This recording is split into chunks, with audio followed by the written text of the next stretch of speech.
What is good? Osiris here, stuck in the middle, and Joe Biden just did an update on the pandemic response and what he feels like he's going to do to better us.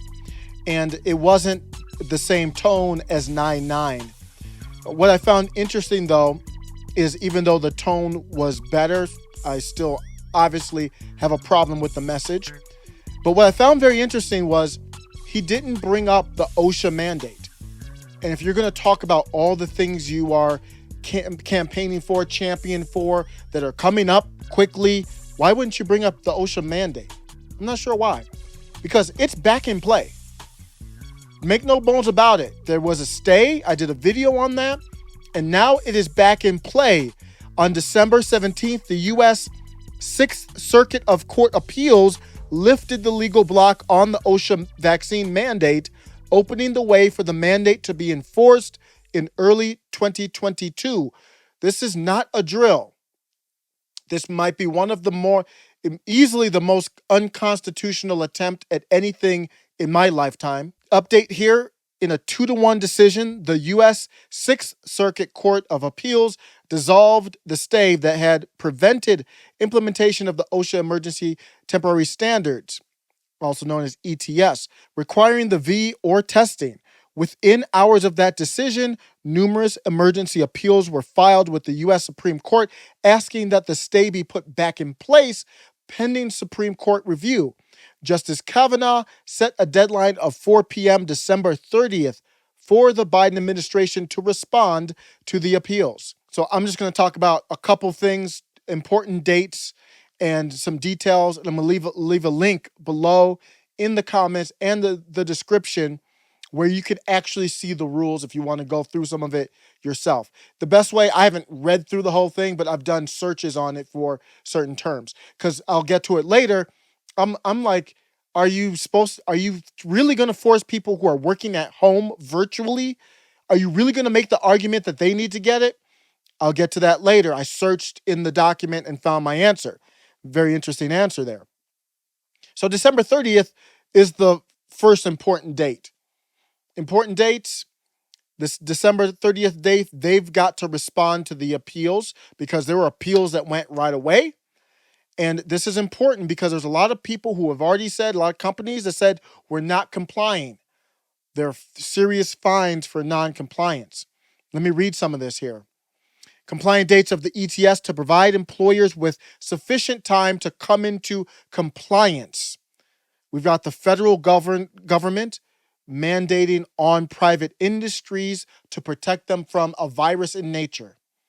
Very scary stuff, because that means they can do that to protect us from nature.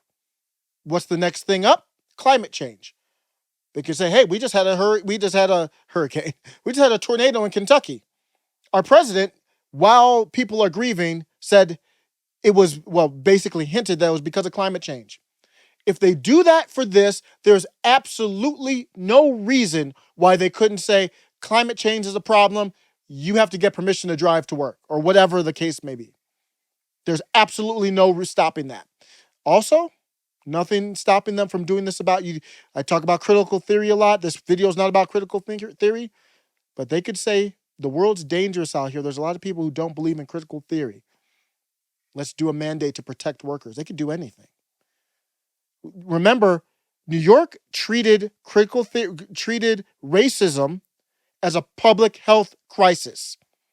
If it's a public health crisis, just like the pandemic or climate change, of course OSHA could implement whatever warped and twisted laws or rules they wanted to, without anything passing through legislation.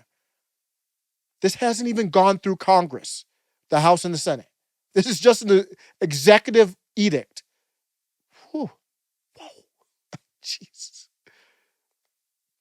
Wow.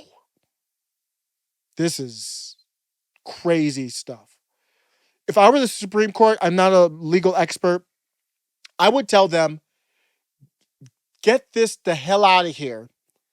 If you pass it through federal legislation, then we'll decide if it's constitutional. Right now, you haven't even gone through the process. Stop it. It's beyond unconstitutional. Get legislation passed, and then we'll talk about it. I digress. January 10th, employers must have an up-to-date log with all employees' V status. Employers must support vaccinations, including pay up to 4 hours of travel to get vaccinations and provide sick leave for a reasonable time, 2 days to recover from the side effects. Other things, employees must immediately provide any notice of a positive test, and then they must be removed from the workplace. Employees who are not fully vaccinated must wear face coverings when indoors or when occupying a vehicle with another person for work purposes. The federal government is telling you this now. Don't forget that.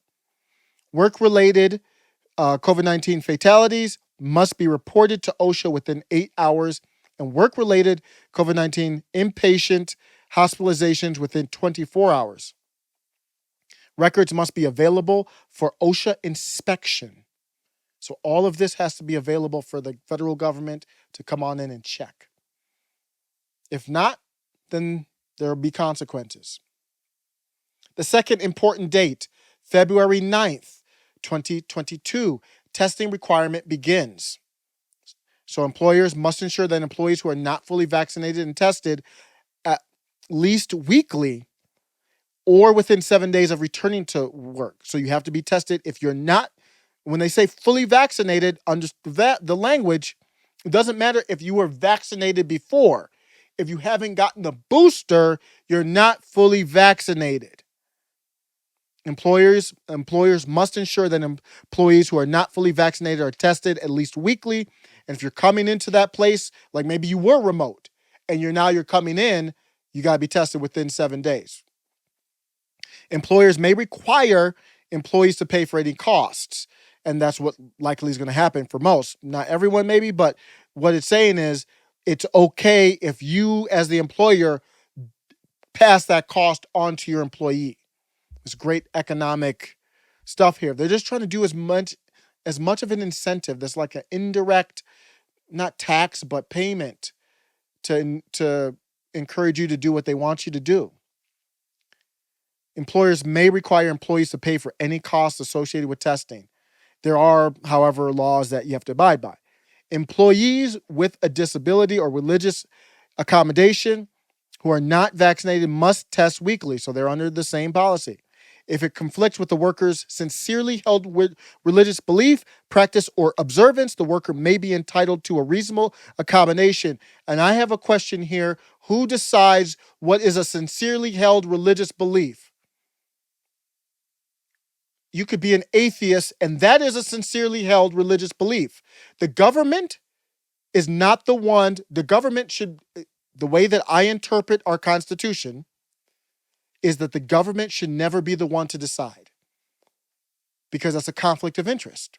That's the government choosing certain religions as approved and certain as not approved. That's unconstitutional. So within a obviously unconstitutional act, there are unconstitutional methods and rules within it.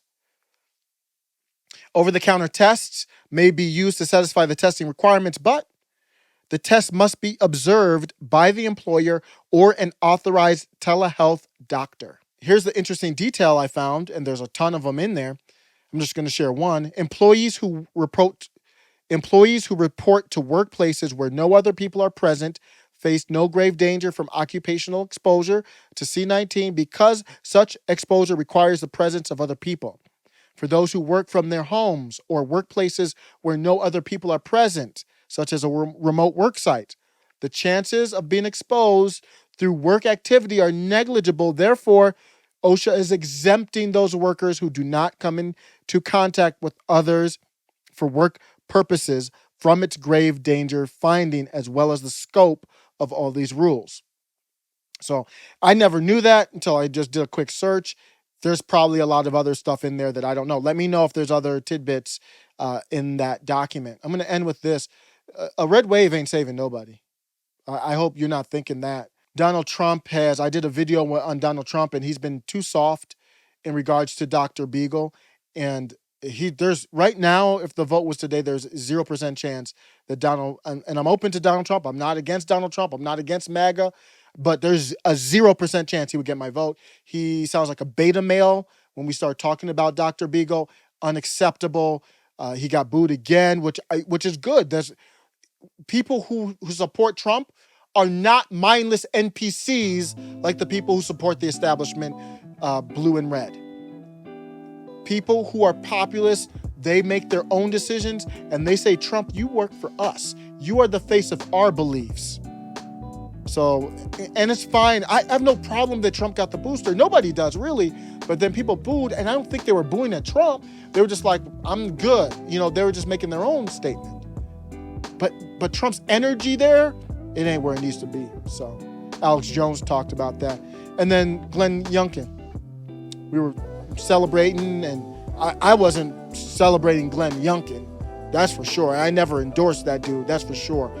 I never, because I don't know enough about him. If you're not a populist, I don't care about you. And I just don't have time to read about everybody. But I'm not surprised here.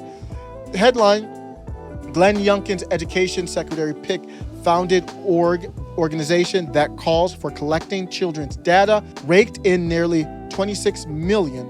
It's not a red wave that we need. It's a populist wave. And I don't care if it's on the left or right. There are no true populists on the left in D.C., in my opinion. Maybe Katie Porter. I have to look into her a little bit more. Other than that, there's no one that I'm aware of. Populists, left or right, real populists, Kim Iverson types, Nico House, Convo Couch, Fiorella, a lot of them out there. Jimmy Dore, of course, along with the ones that I talk about a lot on the right. There's my OSHA update. Let me know if there's anything else you want to add that I missed that's important. Take care.